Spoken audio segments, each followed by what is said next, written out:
আসসালামু আলাইকুম এভরিওয়ান। আশা করি সকলেই ভালো আছে। তো আজকে আমরা এই রাউটারটিকে রিপিটার হিসেবে ব্যবহার করব। অথবা আপনারা বলতে পারেন এই রাউটারটিকে কোনো রকম তার ছাড়াই আমরা আরেকটি রাউটারের সাথে কানেক্ট করব।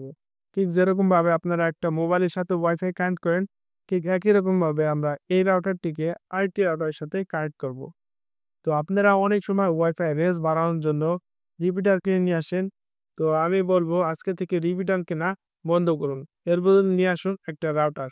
কারণ এই রাউটার কিনে নিয়ে আসলে এই রাউটারটিকে রিপিটার হিসেবে ব্যবহার করতে পারবেন। এছাড়া আপনি যখন আইএসপি থেকে লাইন নিবেন তখন এই রাউটারটিকে ব্যবহার করতে পারবেন। আর যদি আপনি একটা রিপিটার কিনে নিয়ে আসেন তাহলে ওই রিপিটারকে রিপিটার হিসেবেই ব্যবহার করতে হবে। আপনি যখন আইএসপি থেকে লাইন নিবেন তখন ওই রিপিটারটি কোনো কাজে আসবে না। তো চলুন আজকে আমরা এই রাউটারটিকে রিপিটার হিসেবে কনভার্ট করব। রিপিটার হিসেবে কনভার্ট করার জন্য সর্বপ্রথম আপনার রাউটারটিকে রিসেট করে নিতে হবে। রিসেট করার জন্য এখানে পেয়ে যাবেন একটা রিসেট বাটন। সিম্পলি এটার উপর ক্লিক করে ১০ সেকেন্ড ধরে রাখবেন। তো রিসেট হতে, হতে আমরা আরেকটু কথা বলে নিই। আপনি সকল রাউটারকেই রিপিটার হিসেবে ব্যবহার করতে পারবেন। তবে খুব সহজেই আপনি এই টেন্ডার রাউটারটিকে কনফিগার করতে পারবেন। কোন রকম ঝামেলা ছাড়াই আপনি খুব সহজেই এই রাউটারটিকে রিপিটার হিসেবে কনভার্ট করতে পারবেন। তো চলুন আমাদের রাউটারটি রিসেট হয়ে গেছে। এখন আমরা আমাদের মোবাইলটির সাথে ওয়াইফাইটি কানেক্ট করে নিই। ওয়াইফাইটি কানেক্ট হয়ে গেলে এখানে দেখতে পারবেন একটা নোটিফিকেশন চলে এসেছে। এটার উপর ক্লিক করলেই আপনাদের একটা পেজে নিয়ে এসেছে দেখতে পারবেন। আর যদি এই পেজটিতে না আসে তাহলে চিন্তার কোনো কারণ নেই। এই পেজটি আনার জন্য চলে যাবেন যেকোনো একটা ব্রাউজারে। ব্রাউজার গিয়ে সার্চ বারে ক্লিক করে সার্চ করবেন 192.168.0.1 লিখে গোতে ক্লিক করে দেবেন। গোতে ক্লিক করার সাথে সাথেই দেখতে পারবেন আপনাদের ওই পেজটিতে নিয়ে চলে এসেছে। এখানে দেখতে পারবেন কানেকশন টাইপ টিবিইউ করা আছে। এখানে আপনারা কানেকশন টাইপটি ডায়নামিক করে দিবেন। সিম্পলি ডায়নামিকটি সিলেক্ট করে দিবেন। সিলেক্ট করার সাথে সাথেই দেখতে পারবেন এখানে ২ টা বক্স চলে এসেছে। একটা হলো ওয়াইফাই নেম এবং অপরটি হলো ওয়াইফাই পাসওয়ার্ড। তো ওয়াইফাইটির যে নামটি দিতে চাচ্ছেন সেই নামটি দিয়ে নিবেন এবং এর নিচের বক্সে পাসওয়ার্ডটি দিয়ে নিবেন।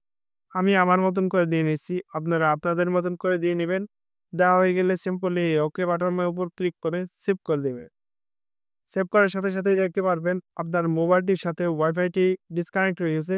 এখন আবারও ওয়াইফাইয়ের সেটিং এর মধ্যে প্রবেশ করে ওয়াইফাইটি যে পাসওয়ার্ডটি দিয়েছিলেন সে সেই পাসওয়ার্ডটি দিয়ে কানেক্ট করে নিবেন। কানেক্ট হয়ে গেলে এখন চলে যাবেন যেকোনো একটা ব্রাউজারে। ব্রাউজারে গিয়ে আবার সার্চ বারে ক্লিক করে সার্চ করবেন 192.168.0.1 লিখে গোতে ক্লিক করে দিবেন। গোতে ক্লিক করার সাথে সাথেই দেখতে পারবেন আপনাদের রাউটারটির হোম পেজে নিয়ে এসেছে। তো এখানে ডাইন সাইডে উপরে দেখতে পারবেন 3 ডট একটা অপশন আছে। সিম্পলি এই অপশনের উপর ক্লিক করে দিবেন। ক্লিক করার সাথে সাথেই দেখতে পারবেন আপনাদের সামনে অনেকগুলা অপশন চলে এসেছে। এখানে ওয়াইফাই রিপিটারিং নামে যে অপশনটি আছে এটার উপর ক্লিক করে দিবেন। ক্লিক করার সাথে সাথে এখানে দেখতে পারবেন অনেকগুলা অপশন চলে এসেছে। ৪ টা অপশন। তো এর মধ্যে আপনারা WISP মোডটি সিলেক্ট করে দিবেন। WISP মোডটি সিলেক্ট করার সাথে সাথে আপনাদের আশেপাশে যতগুলা নেটওয়ার্ক আছে তা চলে আসবে এবং এর ডাইন পাশে দেখতে পারবেন সিগন্যাল শো কত পার্সেন্ট আপনার নেটওয়ার্কটি পাচ্ছে এবং সেই সিগন্যাল শো চলে এসেছে। তো আপনি যেই নেটওয়ার্কটির সাথে আপনার রাউটারটি কানেক্ট করতে চাচ্ছেন সিম্পলি ওটার উপর ক্লিক করে দিবেন। ওটার উপর ক্লিক করার সাথে সাথে এখানে দেখতে পারবেন আপনাদের ওই রাউটারটির পাসওয়ার্ড চাচ্ছে। মানে যে রাউটারটির সাথে কানেক্ট করতে চাচ্ছেন আপনাদের এই রাউটারটি, সেই রাউটারটির পাসওয়ার্ডটি এখানে দিতে হবে।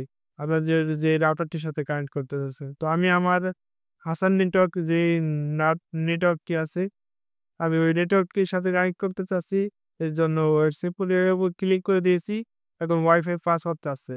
তো আমরা ওই রাউটারটির পাসওয়ার্ডটি এখানে দিয়ে নিব।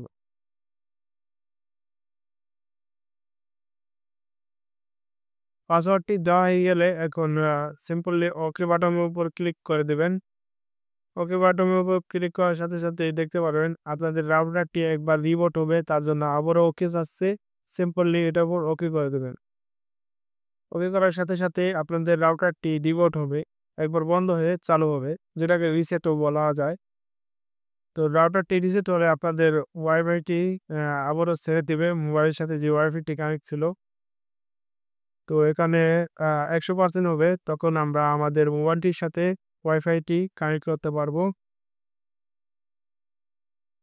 তো এটি সময় নিতে পারে, একটু অপেক্ষা করবেন।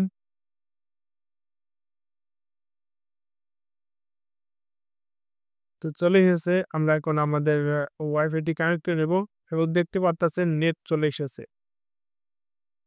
তো দেখতেই পারলেন কিভাবে আমরা একটা রাউটারকে টিভিটা হিসাবে কনভার্ট করতে পারি। আপনার রাউটারটি যদি ভিন্ন ব্র্যান্ডের হয়ে থাকে তাহলে আমাদেরকে কমেন্ট করে জানান, যাতে পরবর্তী ভিডিও আপনার জন্য নিয়ে আসতে পারি। তো সকলেই ভালো থাকবেন, সুস্থ থাকবেন। আর সর্বশেষ একটাই কথা, বাঁচবো আর কতদিন? চলুন নামাজ পড়ি প্রতিদিন।